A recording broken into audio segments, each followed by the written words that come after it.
Welcome to Mr.S Travel Quest. Today we're visiting Lake Brownwood State Park. Come join us. On this episode, we will go over the cost of the park, check out the lake area, visit some historic CCC buildings, review hiking trails, and finish it off visiting the campsite. Now let's check out the park. Entrance fee to the park is just $5 for adults, and children under 12 are free. Before we head over to check out the lake, I wanted to see if they had some collector pins in the park store. In the store they had mugs, pins, shirts for sale. You know I can't leave without getting one of these. Just a short drive from park headquarters, you will see Lake Brownwood. Restrooms are near the lake area, which is always convenient. This park sits on the shore of Lake Brownwood.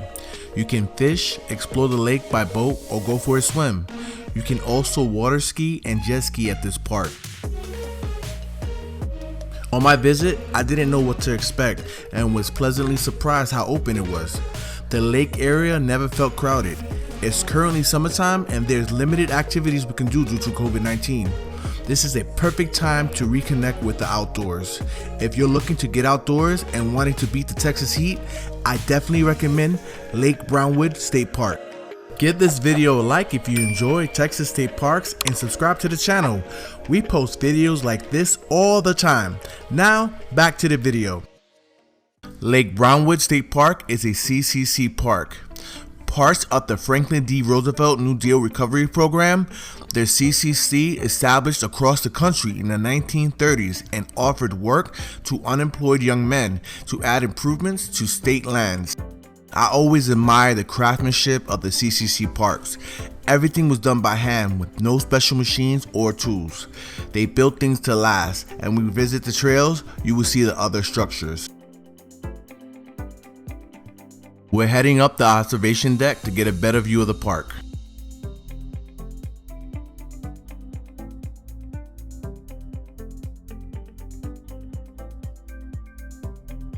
After checking out the observation deck, take a look at Point of Interest 1, CCC and 36th Division Memorial Monument.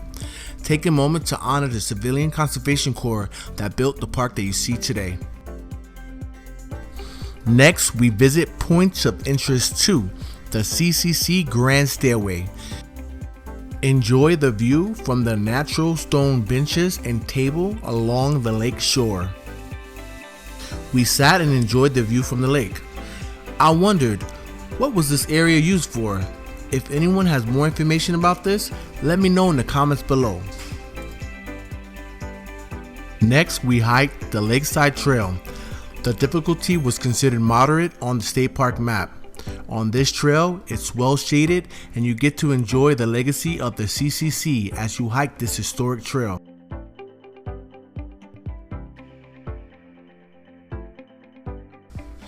This was unique to the park as you can rest at an outdoor living room. Unique rustic limestone tables and benches that provide some awesome views of Lake Brownwood. We continued down Lakeside Trail and enjoyed hiking this trail. It was well shaded and had constant view of Lake Brownwood. Next, we visit Point of Interest number 4, CCC Water Pump House. This is the original waterwork of the park. Now, back on the trail.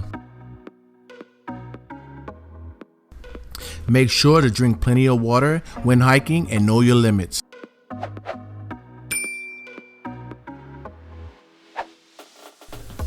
Next, we visit Point of Interest 3, CCC Picnic Site. Enjoy the view from the natural stone benches and table along the lake shore.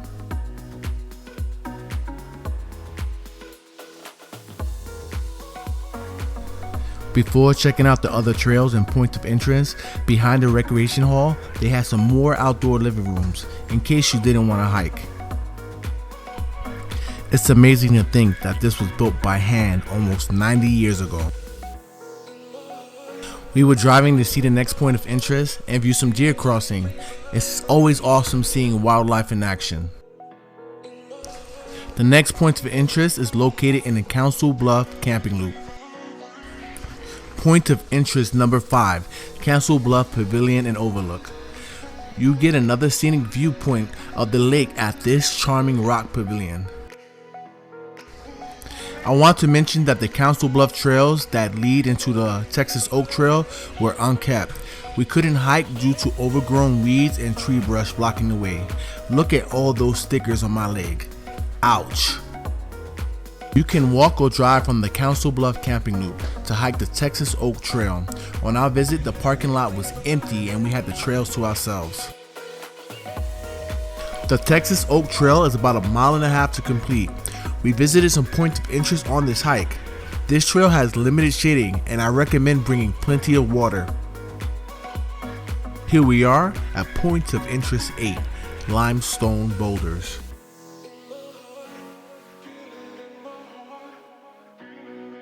On the Texas Oak Trail, you will find different Texas oaks in the trails. The trail has rocky terrain and in some spots are narrow.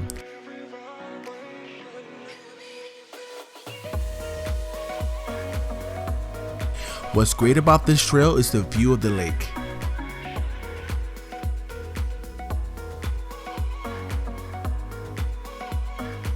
Me and Ruth found a nice spot where you can set up a picnic. This was a neat area of the park. We decided to take a break and enjoy the sound of the water and watch the boat pass by.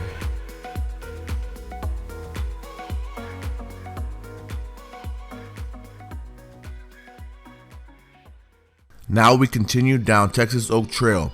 The trail has gradual elevation and in some areas was slippery due to loose rocks. You will notice a big difference between Texas Oak Trail and Lakeside Trail with shading. Throughout this trail, you will have great views of Lake Brownwood. I wanted to show y'all this trail marker. They welded the numbers on the trail. Some of these were hidden through the tree brush, but they are helpful letting you know that you're on the right track. Here we are at Point of Interest 7, Texas Oak Trail Overlook. With a small climb up on a rock, you can view the lake from the rugged limestone boulders. It started to heat up and most of this trail has limited shading, so now we check out the campground. They have tent camping, RV camping, and screen shelters. Full hookup campsites, $25 per night. Campsites with electricity, tent only, $15 per night. Screen shelter campsites, which is right near the lake, is $30 per night. I'll leave the link and the prices in the description below. So what did you think of Lake Brownwood State Park? Have you visited this park before or do you plan on visiting this park? I would love to hear from you in the comments below. Thanks for watching and I'll see you in the next video.